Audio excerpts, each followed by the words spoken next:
வணக்கம் நண்பர்களே, கோர்சஸ் இன் தமிழ் யூடியூப் சேனலுக்கு உங்களை வரவேற்கிறோம். போன கிளாஸ்ல நாம ஹெச்ஆர் ஆடிட் அப்புறம் ஹியூமன் ரிசோர்ஸ் அக்கவுண்டிங் பத்தி டீடைலா பார்த்தோம். ஒரு கம்பெனில ஹெச்ஆர் செயல்பாடுகளை எப்படி அளவிடுறதுன்னு தெரிஞ்சுக்கிட்டோம். இன்னைக்கு நாம ஹெச்ஆர்எம்மோட ரொம்பவே அடிப்படையான அப்புறம் முக்கியமான ஒரு டாபிக் பத்தி பார்க்க போறோம். அதுதான் ஹியூமன் ரிசோர்ஸ் பிளானிங், ஹெச்ஆர்பி. அதாவது ஒரு கம்பெனிக்கு எவ்வளோ ஆட்கள் தேவைப்படுவாங்க, அவங்க கிட்ட என்னென்ன திறமைகள் இருக்கணும்னு திட்டமிடுறது எப்படின்னு இந்த கிளாஸ்ல பார்ப்போம். வாங்க கிளாஸ்க்கு போலாம். 6.1 இன்ட்ரடக்ஷன், மனிதவள திட்டமிடல் ஒரு அறிமுகம். ஹியூமன் ரிசோர்ஸ் பிளானிங் ஹெச்ஆர்பி அப்படிங்கிறது ஒரு மேனேஜ்மெண்ட் ப்ராசஸ். ஒரு ஆர்கனைசேஷன் தன்னோட தற்போதைய மனிதவள நிலைமையிலிருந்து தனக்கு தேவையான மனிதவள நிலைமைக்கு எப்படி நகரணும்னு தீர்மானிக்கிற ப்ராசஸ் தான் இது. திட்டமிடல் மூலமா ஒரு மேனேஜ்மெண்ட் சரியான எண்ணிக்கையில சரியான திறமைகள் கொண்ட ஆட்களை சரியான இடத்துல சரியான நேரத்துல வச்சுக்க முயற்சிக்குது. இதனால ஆர்கனைசேஷனுக்கும் அந்த தனிப்பட்ட இண்டிவிஜுவலுக்கும் அதிகபட்ச நீண்டகால நன்மைகள் கிடைக்குது. 6.2 டெஃபினிஷன், மனிதவள திட்டமிடலின் வரையறை.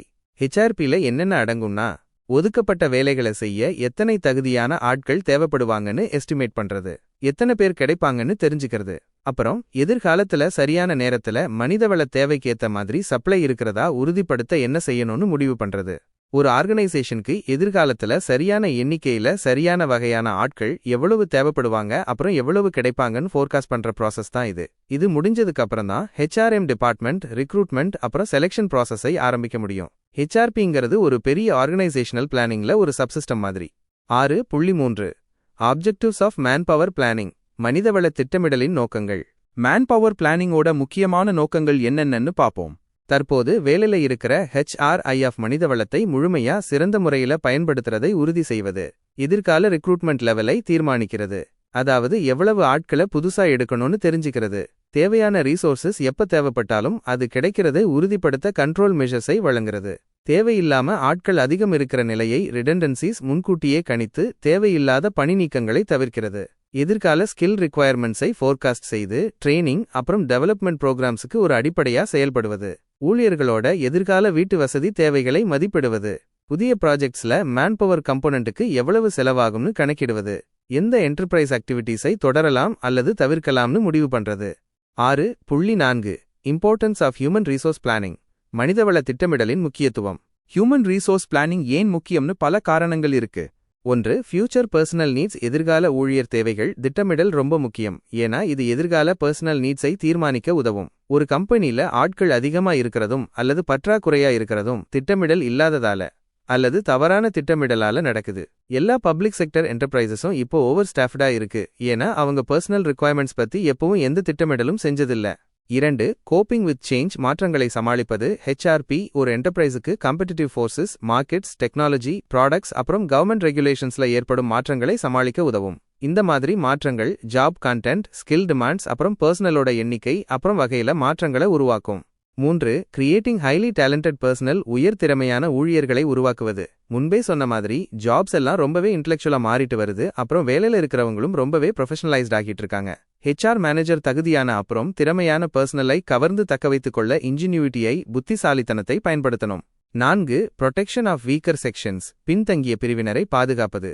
வேலைக்கு அமர்த்தல் அப்புறம் பதவி உயர்வு விஷயங்கள்ல கேண்டிடேட்ஸ், பிசிக்கலி ஹேண்டிகேப்ட், சோஷியலி அப்புறம் பொலிட்டிக்கலி ஒப்ரெஸ்ட் சில்ட்ரன் அப்புறம் பேக்வர்ட் கிளாஸ் சிட்டிசன்ஸ்க்கு போதுமான பிரதிநிதித்துவம் கொடுக்கப்பட வேண்டும்.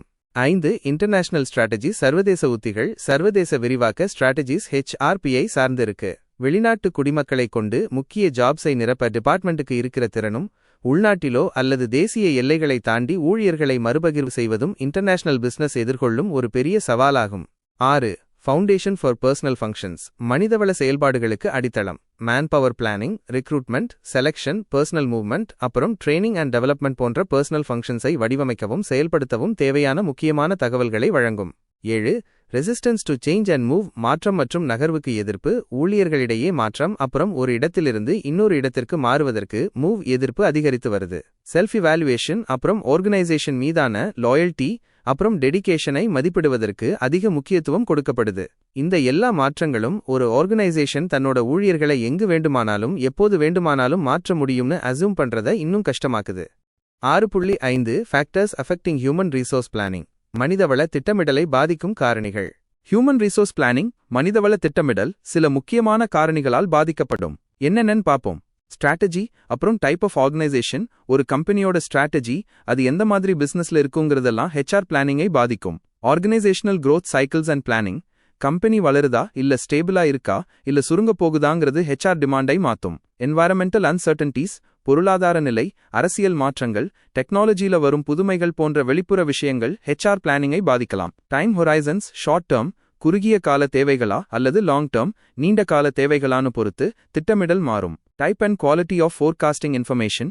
நமக்கு கிடைக்கும் இன்ஃபர்மேஷன் எவ்வளவு துல்லியமா நம்பகத்தன்மையா இருக்குங்கிறது திட்டமிடலின் தரத்தை தீர்மானிக்கும். Nature of jobs being filled. சாதாரண ஜாப்ஸா அல்லது ரொம்ப ஸ்பெஷலைஸ்டு ஸ்கில் தேவைப்படும் ஜாப்ஸானு பொறுத்து திட்டமிடல் அமையும். Offloading the work. சில ஒர்க்கை அவுட்சோர்ஸ் பண்றது அல்லது வேறு வழிகளில் செய்யறது ஹெச்ஆர் டிமாண்டை பாதிக்கும். 6.6 ஹியூமன் ரிசோர்ஸ் பிளானிங் ப்ராசஸ். மனிதவள திட்டமிடல் செயல்முறை. ஹெச்ஆர்பிங்கிறது முக்கியமா பர்சனல் நீட்ஸை ஃபோர்காஸ்ட் பண்றது, பர்சனல் சப்ளையை அசஸ் பண்றது, அப்புறம் டிமாண்ட் சப்ளை ஃபேக்டர்ஸை பர்சனல் சம்பந்தப்பட்ட ப்ரோக்ராம்ஸ் மூலமா மேட்ச் பண்றது தான். இந்த பிளானிங் ப்ராசஸ் ஒட்டுமொத்த ஆர்கனைசேஷனல் ஆப்ஜெக்டிவ்ஸ் அப்புறம் பிசினஸ் என்வாயரமெண்டால் பாதிக்கப்படும். 1. Organisational objectives and policies. நிறுவன நோக்கங்கள் மற்றும் கொள்கைகள். ஹெச்ஆர் பிளான்ஸ் கம்பெனியோட ஆப்ஜெக்டிவ்ஸை அடிப்படையாக கொண்டிருக்கணும். அதாவது ஹெச்ஆர் பிளானோட ஆப்ஜெக்டிவ்ஸ் கம்பெனியோட ஒட்டுமொத்த ஆப்ஜெக்டிவ்ஸ்ல இருந்து தான் வரணும். எம்ப்ளாயீஸோட எண்ணிக்கை அப்புறம் கேரக்டரிஸ்டிக்ஸ்ல உள்ள ஸ்பெசிஃபிக் ரிக்வயர்மெண்ட்ஸ் கம்பெனியோட ஆப்ஜெக்டிவ்ஸ்ல இருந்து எடுக்கப்படணும். ஒருமுறை கம்பெனியின் ஆப்ஜெக்டிவ்ஸ் தெளிவா குறிப்பிடப்பட்டு எல்லாருக்கும் தெரிவிக்கப்பட்டு புரிந்து கொள்ளப்பட்ட ஹெச்ஆர் டிபார்ட்மெண்ட் கம்பெனில ஹெச்ஆர் யூட்டிலைசேஷன் பத்தி அதோட ஆப்ஜெக்டிவ்ஸை குறிப்பிடணும். 2. HR demand forecast. மனிதவள தேவை முன்கணிப்பு. டிமாண்ட் ஃபோர்காஸ்டிங்கிறது எதிர்காலத்துல எத்தனை அப்புறம் எந்த மாதிரி ஆட்கள் தேவைப்படுவாங்கன்னு எஸ்டிமேட் பண்ற ப்ராசஸ் தான். இந்த ஃபோர்காஸ்டுக்கு ஆனுவல் பட்ஜெட் அப்புறம் ஒவ்வொரு ஃபங்க்ஷன் அப்புறம் டிபார்ட்மெண்ட்டுக்கான ஆக்டிவிட்டி லெவல்ஸாக மாற்றப்பட்ட லாங் டேர்ம் கார்ப்பரேட் பிளான் தான் அடிப்படையா இருக்கணும். டிமாண்ட் ஃபோர்காஸ்டிங் பண்றதுக்கான நல்ல காரணங்கள். எதிர்காலத்துல என்ன ஸ்டாஃப் மிக்ஸ் தேவைப்படும்னு தீர்மானிக்க.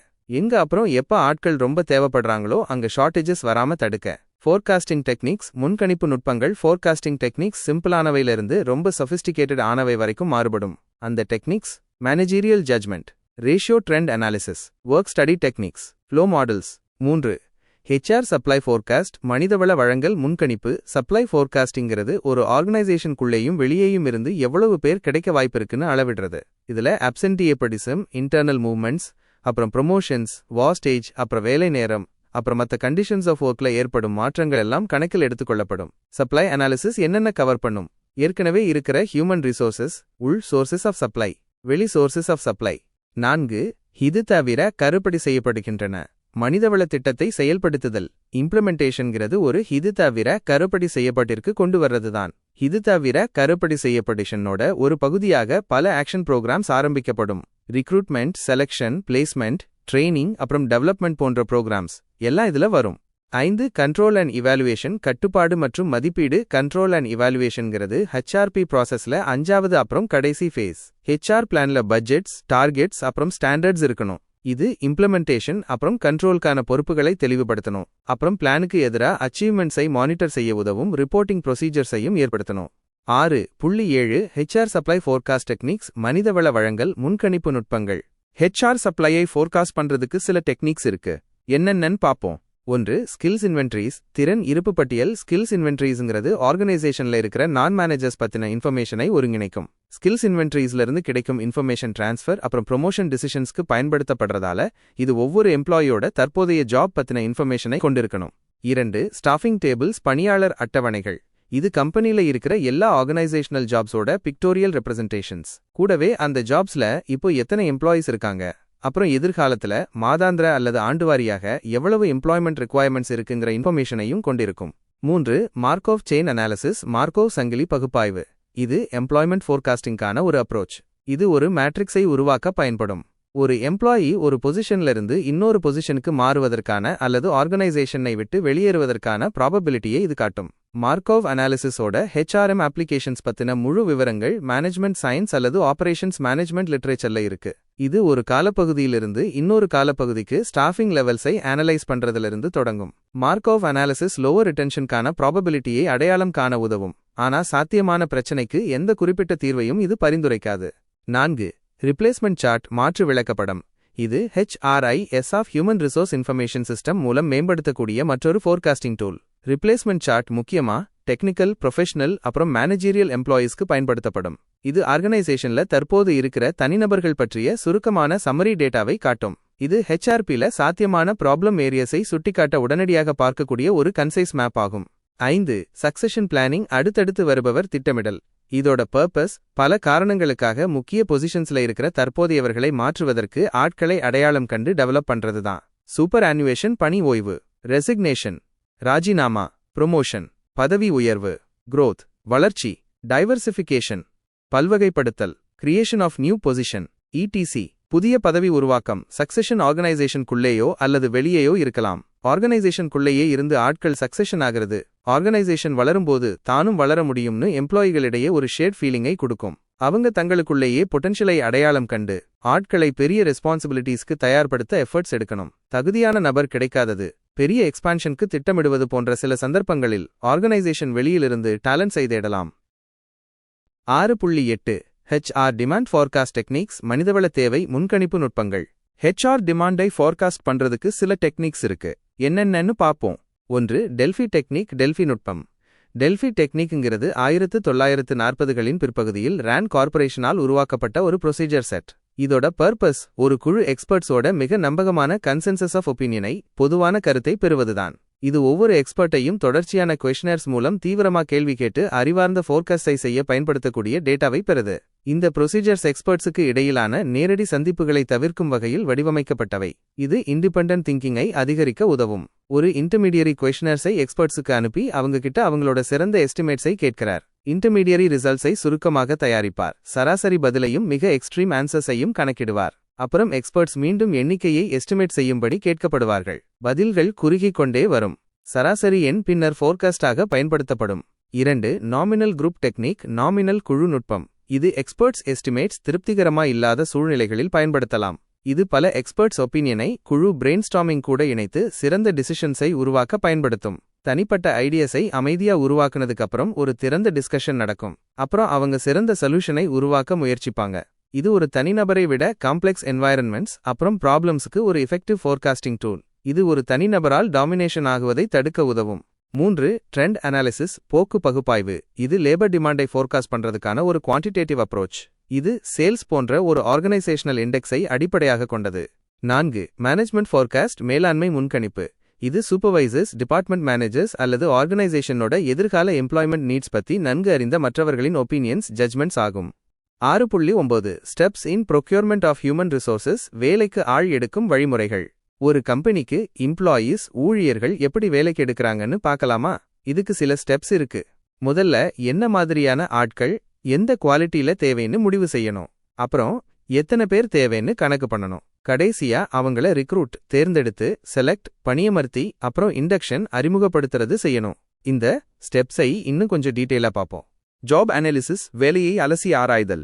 ஜாப் அனாலிசிஸ்னா என்னன்னா, ஒரு கம்பெனில ஒரு வேலை இப்போ எப்படி நடக்குது, அந்த வேலையை செய்யறதுக்கு என்னென்ன பிசிக்கல் கண்டிஷன்ஸ் தேவை, மற்ற வேலைகளோடு இதுக்கு என்ன சம்பந்தம், அப்புறம் அந்த வேலையோட மற்ற எம்ப்ளாய்மெண்ட் கண்டிஷன்ஸ் என்னென்னு ஒரு முழு டிஸ்கிரிப்ஷன், விளக்கம் உருவாக்குறது தான். ஜாப் அனாலிசிஸ்க்கு என்னென்ன இன்ஃபர்மேஷன் சேகரிப்பாங்கன்னு பாருங்க.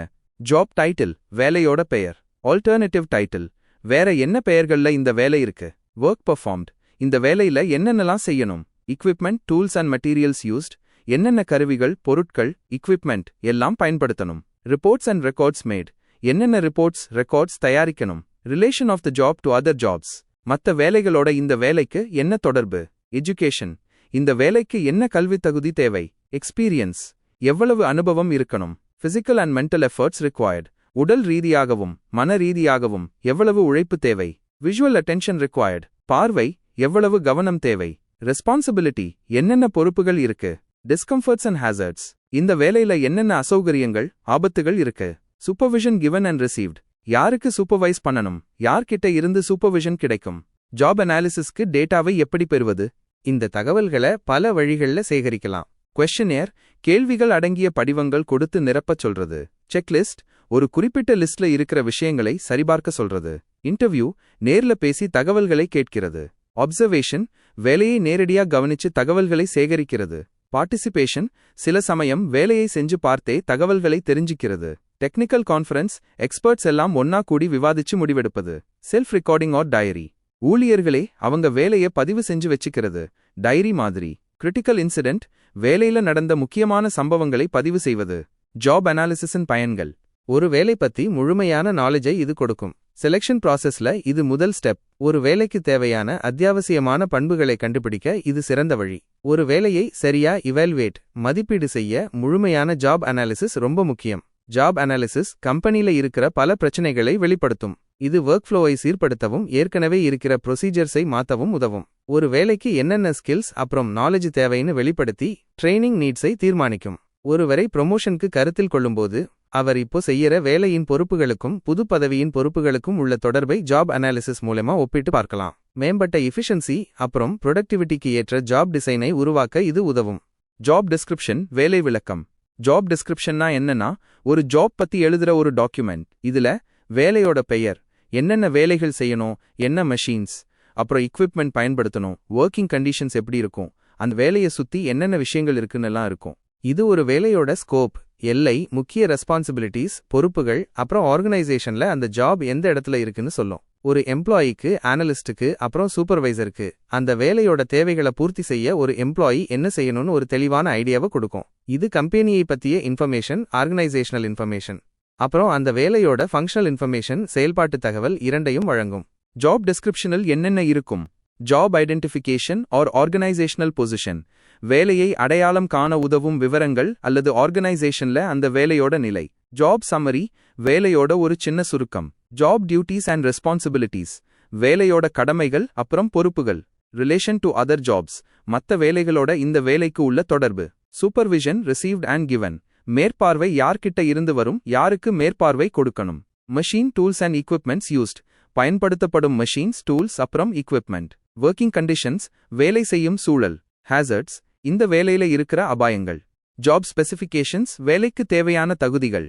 ஜாப் ஸ்பெசிஃபிகேஷன்ஸ்னா என்னன்னா, ஒரு வேலையை செய்யறதுக்கு தேவையான மனித குணங்கள் அப்புறம் குவாலிஃபிகேஷன்ஸை பட்டியலிடும். இது அந்த வேலையை செய்ய என்ன மாதிரியான மனித பண்புகள் அப்புறம் எக்ஸ்பீரியன்ஸ் தேவைன்னு சொல்லும். இது எந்த மாதிரியான நபரை ரிக்ரூட் செய்யணும் அப்புறம் எந்த குவாலிஃபிகேஷன்ஸ்க்காக அந்த நபரை டெஸ்ட் செய்யணும்னு நமக்கு ஒரு ஐடியாவை கொடுக்கும். ஜாப் ஸ்பெசிஃபிகேஷனில் என்னென்ன இருக்கும்? பிசிக்கல் கேரக்டரிஸ்டிக்ஸ், உடல் சார்ந்த அம்சங்கள். ஹெல்த், ஏஜ், ஸ்ட்ரென்த், உடல் நலம், வயது, வலிமை. Size, height, weight, voice. உடல் அளவு, உயரம், எடை, குரல். Eye, hand and foot coordination, கண், கை அப்புறம் கால் ஒருங்கிணைப்பு.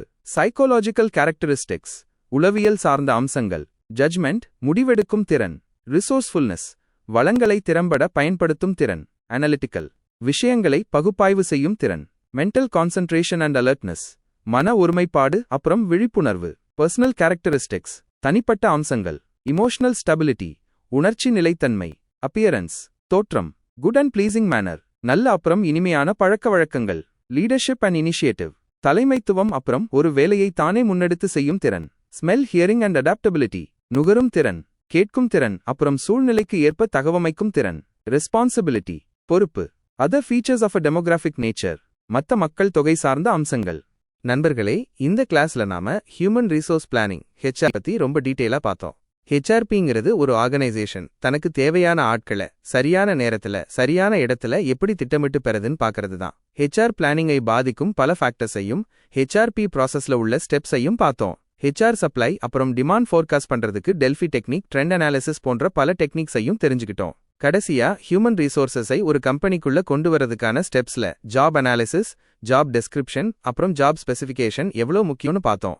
ஓகே நண்பா, இன்னைக்கு கிளாஸ்ல நாம ஹியூமன் ரிசோர்ஸ் பிளானிங் பத்தி எல்லா முக்கிய விஷயங்களையும் தெரிஞ்சுக்கிட்டோம். ஒரு கம்பெனியோட வெற்றிக்கு HR பிளானிங் எவ்வளோ முக்கியம்னு இப்போ உங்களுக்கு நல்லா புரிஞ்சிருக்கும்னு நம்புறேன். அடுத்த கிளாஸ்ல நாம ரிக்ரூட்மெண்ட் பத்தி பார்க்க போறோம். அதாவது ஒரு கம்பெனிக்கு தேவையான ஆட்களை எப்படி ஈர்ப்பது, எப்படி விண்ணப்பங்களை பெறுவதுன்னு டீட்டெயிலா பார்ப்போம். இதுவும் HRMல ரொம்பவே சுவாரஸ்யமான ஒரு டாபிக்.